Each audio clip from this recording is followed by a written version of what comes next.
Good morning, glue troopers.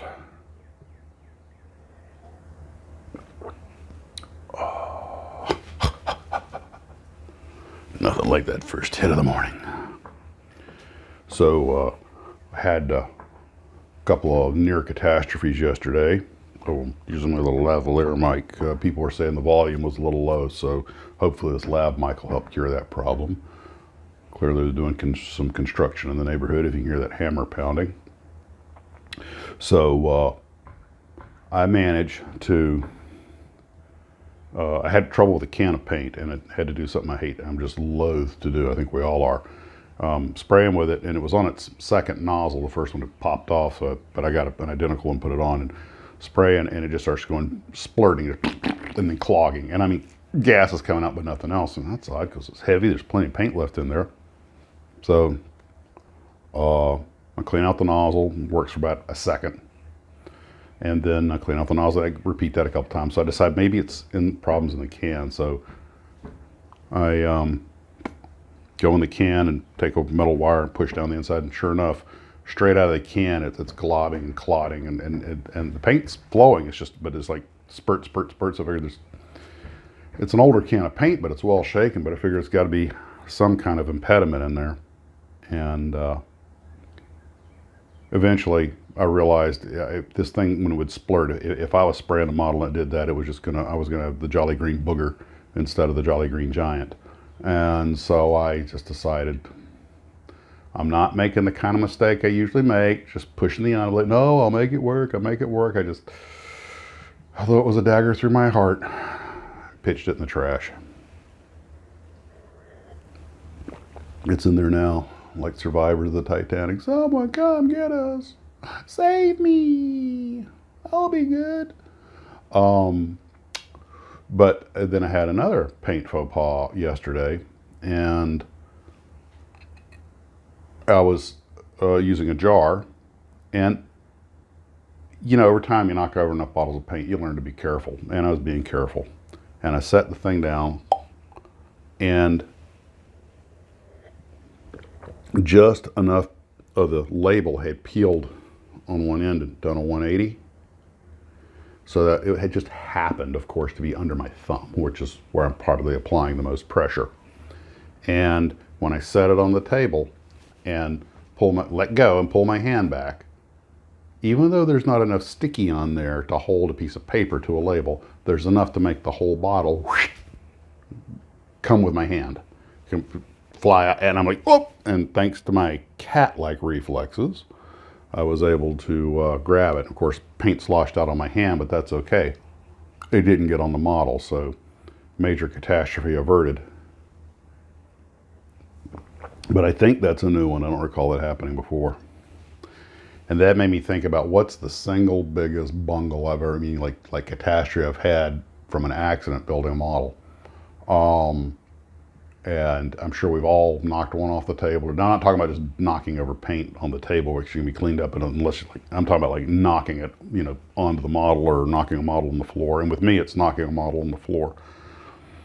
The Cessna 182 I have jump plane I have hanging from the ceiling is a converted monogram 141 scale Cessna 180 that I had really taken my time with. I'd sanded off the rivets because the rivet heads are way too big on that thing. So I'd sanded all that off.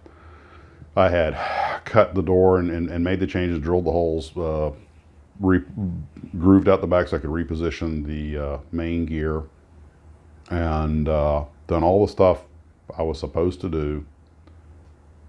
Found a nose wheel that was the right size, blah, blah, blah. And I'm painted it up like the jump plane from my hometown out at the old Swamp Hollow Skydiving Center, the white Cessna 182 they had with the black bumblebee stripes on it. And gone through all this work, and it was nearing completion. And I was planning to make a diorama. I'd made some little skydivers, and I was planning to put just a little diorama of it. And I was going to send it to fine scale modeler, and it was going to be called Any Given Sunday, with a bunch of skydivers standing around the plane with the door open. And I'm all excited because, man, this is actually starting to come together, look pretty nice. And then, of course, just in a moment of absent-mindedness, I turn around, hit the thing with my arm, and it goes flying for real across the room, hits the floor, knocks the gears completely off. I mean, snaps them off. And like, you know, after getting over the micro stroke that I had, I try to fix it, and it fixed up okay. But of course, now this, you can just imagine the blemishes it caused, and the scratches. And scratches weren't even that big a deal because that plane was a little rough looking and actually added a little patina to it. A new way to weather your model: slide it across the floor. But unfortunately, with the gears just glued back together, they never really held the weight of the plane because they had lead shot in the nose to help keep the nose down.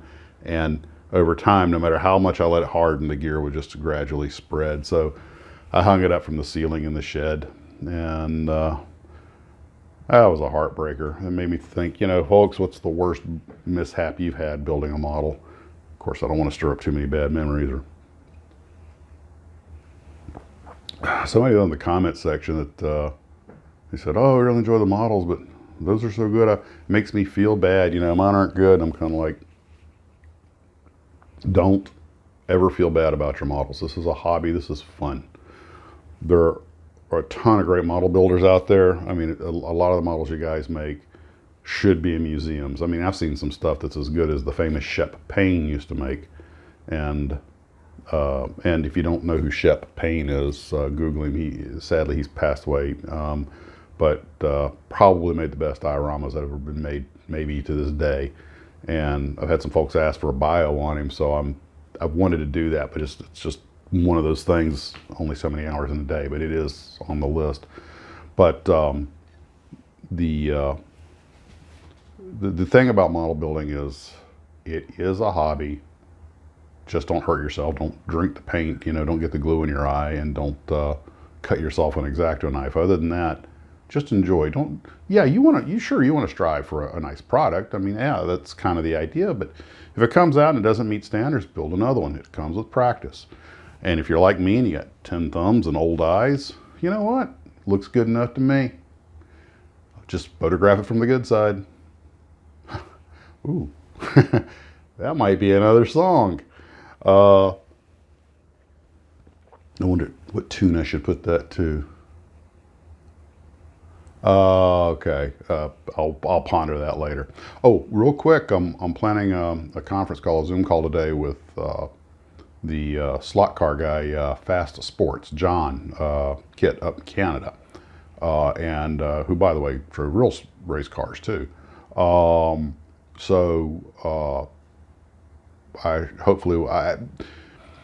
There were a lot of comments and suggestions and some criticisms when I did histories that I never really, like Revell, Aurora, and Monogram, that I never covered anything about their slot cars or just touched on it very lightly. So, and that's fair. I didn't quite realize how many of these kit model companies had made slot cars. A lot of them did, but then that kind of makes sense.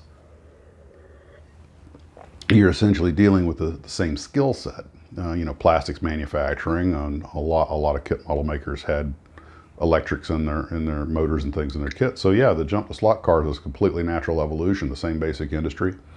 And you know, slot cars are kind of a model that you can do something with. And so he knows a lot more about it than I did. The extent of my knowledge of slot cars is launching my brother's Aurora slot cars off the track by always trying to go too fast around the curves. And boy, you could catapult those things like a cat shot off a carrier. Apparently, I was doing the magnetic launch long before the U.S. Navy. So that's about it, guys. I want to thank you for getting up and enjoying a coffee with Max's Models, or whatever your beverage of choice is. And we'll see you guys later. Oh, that's good.